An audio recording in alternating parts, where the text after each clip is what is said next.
The Institute for Democratic Education, in cooperation with the Boston University Radio Institute, presents another program in its series, Lest We Forget These Great Americans, stories of Americans who will never die.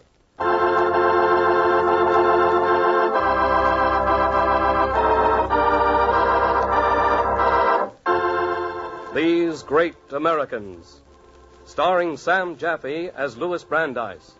A series of programs designed to bring you the stories of men and women who dedicated their lives to the principles set down by America's founders, that all men are created equal. Today... Oh, yes. All persons having business before the Honorable the Supreme Court are admonished to draw near and give their attention, for the court is now sitting. God save the United States and this Honorable Court.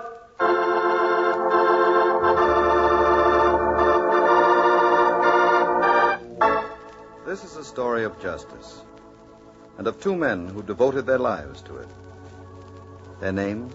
Louis Brandeis, an undependable radical, sir. To send him to the Supreme Court is unthinkable. Yes, Louis Brandeis was one of those men. And the other? Oliver Wendell Holmes, a good man, but a dreamer. Heads in the clouds instead of in a law book where it should be.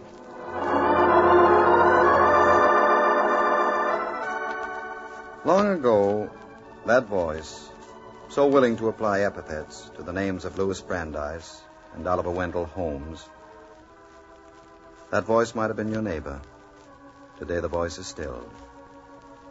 And the great Supreme Court opinions of Mr. Justice Brandeis, Mr. Justice Holmes, have pointed the way to a new and better law of a land in which justice above all is the sacred right and property of all the people.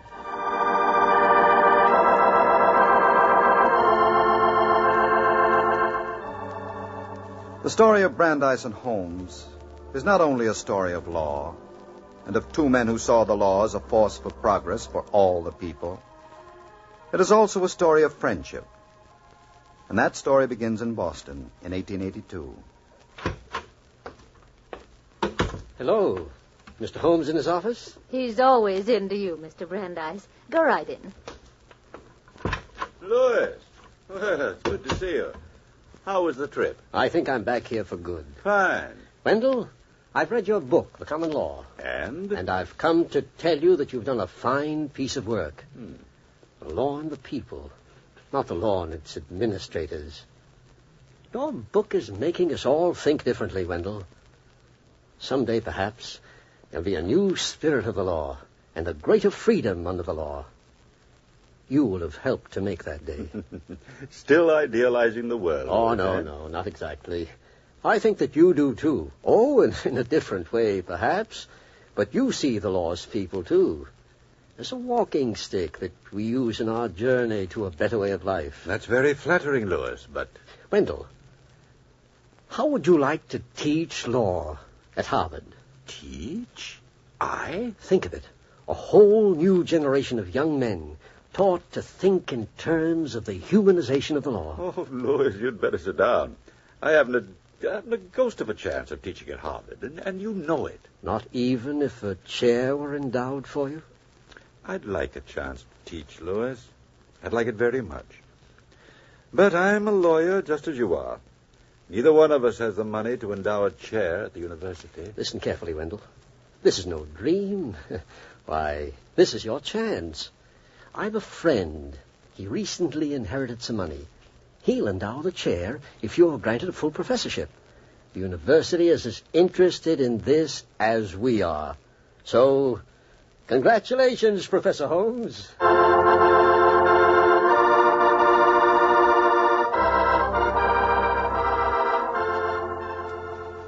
Oliver Wendell Holmes went to Harvard. The teaching of a new generation in the humanization of the law had begun. Short time later, Louis Brandeis went to Harvard, too, as instructor in evidence. But... Mr. Brandeis! Oh, Dean Langwell. I'm sorry, sir. I didn't see you. Head in a book as usual, eh? Oh. Got a moment, Brandeis? Why, yes, sir. I've heard some fine comments about your work at the law school, Brandeis. I meant to speak to you before, but... young man, how would you like an assistant professorship? With the promise of an early full professorship, like your friend Holmes, of course. It's very tempting, Dean Langwell. But I'm afraid I'm not ready for it. Not ready? No, sir. I want other experiences first. Out among the people. The same people that the students will be dealing with when they graduate. I'm disappointed in you, Brandeis. Most men would jump at an opportunity like this. I'm sorry, sir. When I feel I'm ready. Perhaps we won't be ready when you are, Brandeis. Well, that's a chance I'll have to take, Dean. And I have a feeling that perhaps someday it'll pay dividends. Oh, not to you or me or the university alone, but to all the people. You're blazing a difficult trail. Others will follow, sir. That's why trails are made. But meanwhile, I've got a lot to learn. And I guess I'd better start. Start now.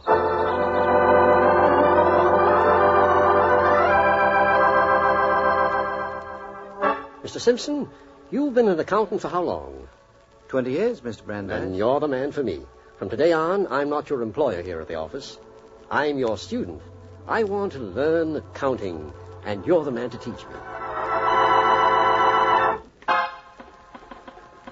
Good morning, Mr. Brandeis. We don't see you here at the stock exchange very often. Bert, what do you know about railroad stocks and bonds? Railroad finance? Well, quite a bit, I guess, sir. Great Northern is doing well today. Lackawanna. I don't want to buy. I want to learn. And you're going to teach me. I'll be at your home tonight at 7 for the first lesson.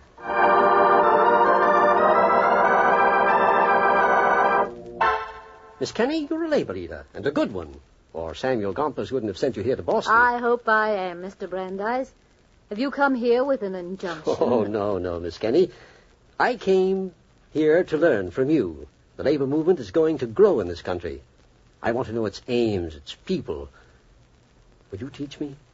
Mr. Brandeis, labor needs a friend who knows the law and who comes to us willing to learn our viewpoint. We'll help you all we can, sir, gladly.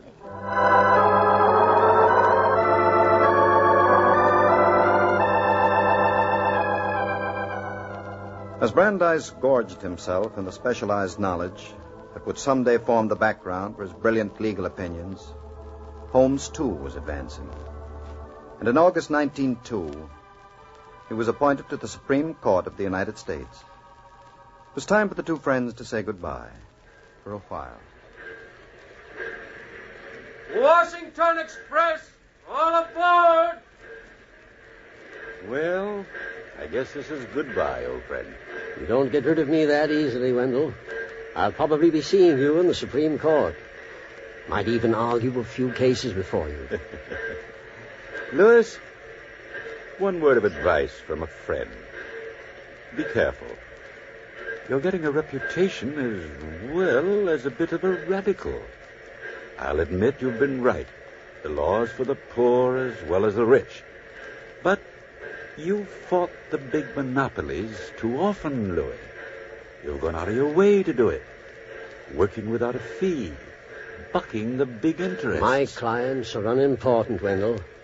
You know the way I feel. I look for the community's gain. If the community wins, the individual wins. There's yourself to think of. But if it means that I have to forget the people... I can't argue with that, Louis. Because I've tried not to forget them myself. And you never will, Wendell. Well, goodbye, Louis.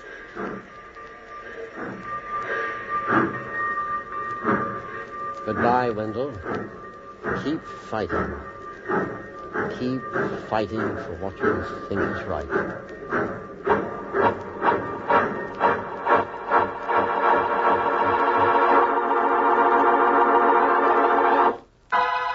And in January 1916... XP, President Wilson nominates Brandeis to Supreme Court. Brandeis. It's unthinkable. The man's a radical. Dangerous. Take an editorial, Miss Smith. Title, The Brandeis Nomination. Ready? Yes, sir. It will be a national disaster if Brandeis, a man of furious partisanship, of violent antagonisms, of irredeemable prejudices, is appointed to the highest court of the land. Brandeis. His religion alone makes him unfit for the nomination. He's a Jew.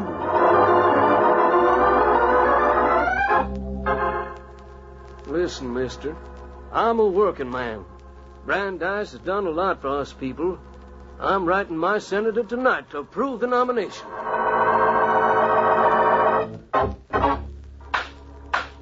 This meeting of the paper workers goes on record as approving the nomination of Louis Brandeis to the Supreme Court.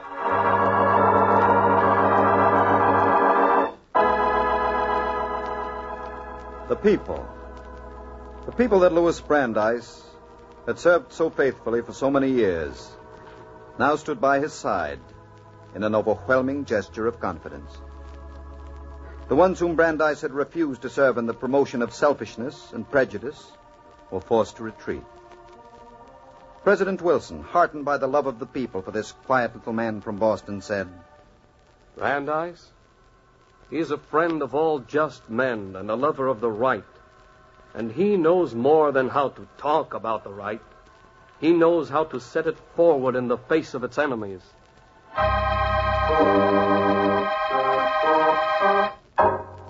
And on a day in June 1916, I, Louis D. Brandeis, do solemnly swear that I will administer justice without respect to persons, and do equal right to the poor and to the rich, that I will faithfully and impartially discharge and perform all the duties incumbent upon me as an Associate Justice of the Supreme Court of the United States, according to the best of my abilities and understanding.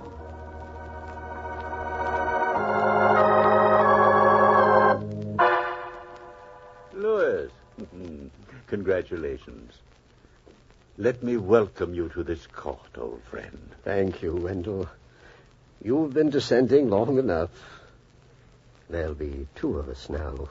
We've needed you here. And may there be long years in office for both of us.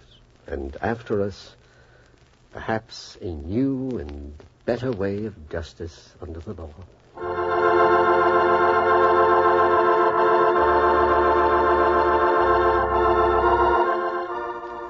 reading your newspaper in freedom these days? Give some thanks to Mr. Justice Brandeis and Mr. Justice Holmes. If you're a businessman, thank these two men for outlawing the practices of unfair competition.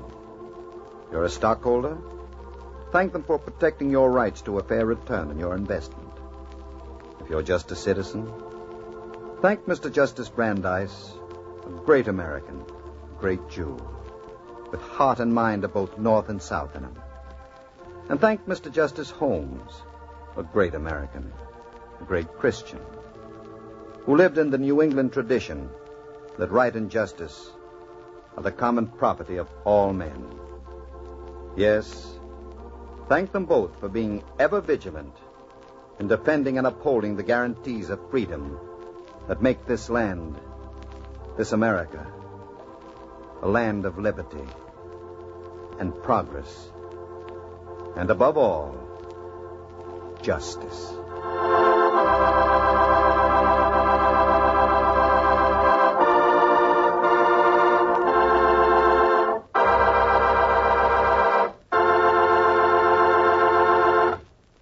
This program was brought to you by the Institute for Democratic Education in cooperation with the Boston University Radio Institute.